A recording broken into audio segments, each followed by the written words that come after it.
One of my favorite feelings is when I've just gotten onto that long haul plane ride across the Pacific Ocean where all of a sudden you know you're leaving your continent and you are about to arrive on a completely different part of the world. All of a sudden everything from home is starting to disintegrate a little bit, and it's all the new possibilities are starting to be realized.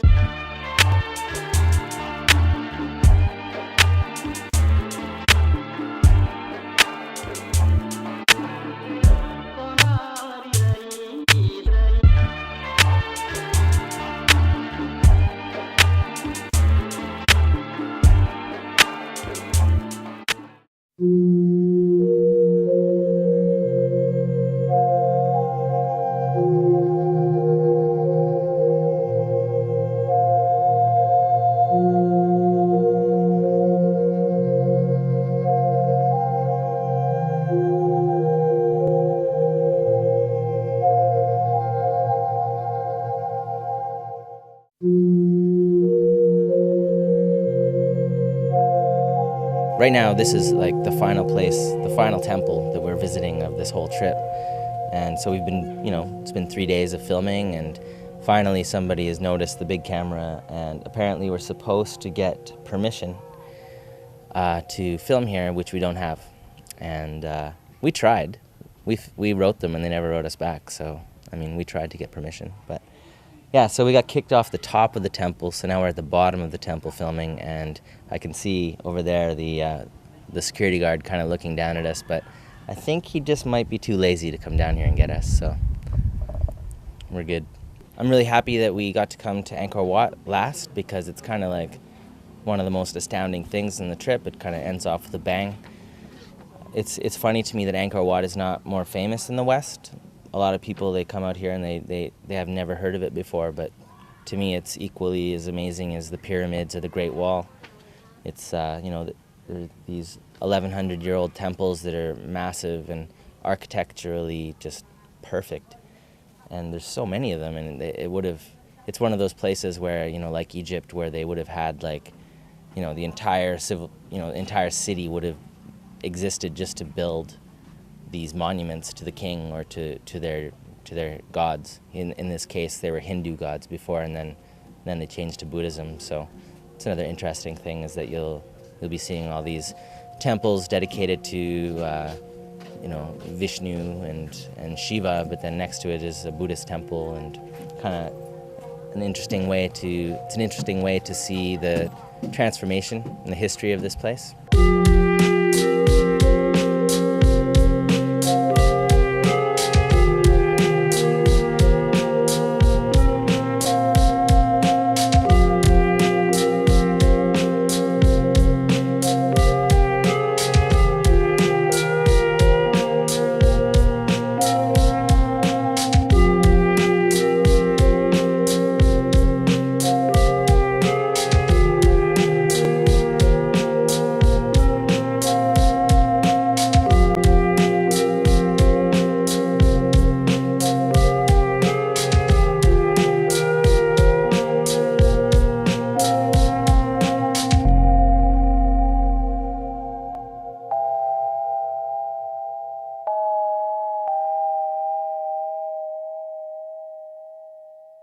That's the ancient history of Cambodia. You can see in these temples. But another thing that's not quite as apparent is the more recent history of the Khmer Rouge that happened in the past 30 years. Basically, the country wasn't in the best shape. It was doing okay, but after the Vietnam War, and basically after the Vietnam War, Cambodia was kind of confused as to where they stood on things, and a man named Pol Pot, he had these radical ideas to turn Cambodia into this really radical communist state where everyone just existed to be like peasant farmers. Everyone farmed, and the government ruled, and the government and military ruled with an iron fist.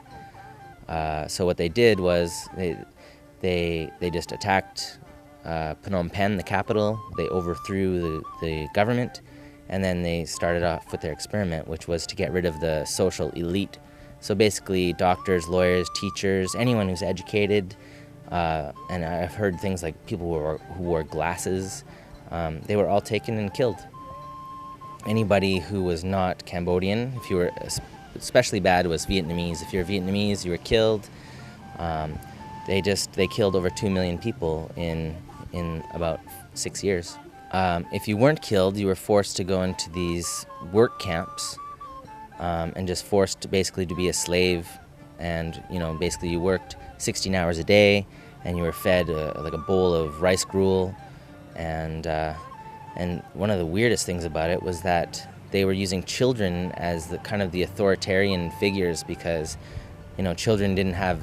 They were seen to be having they were pure slates. So you could take the kid who was 3 years old and raise him to be, the most brainwashed person, and give them the gun when they're 7 and put them in charge of the field of workers. And if they saw someone doing something wrong, they would shoot them or kill them. And that was the life of Cambodians for about 4 or 5 years.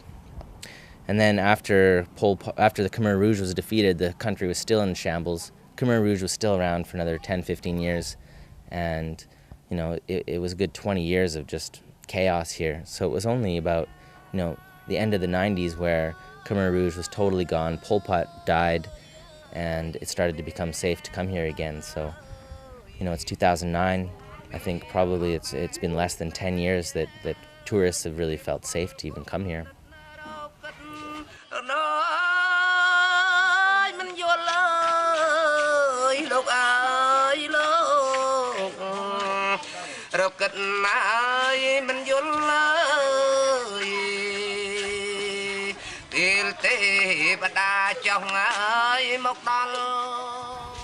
Today we visited a landmine museum. It was started by a man named Akira, who he himself has a really interesting story.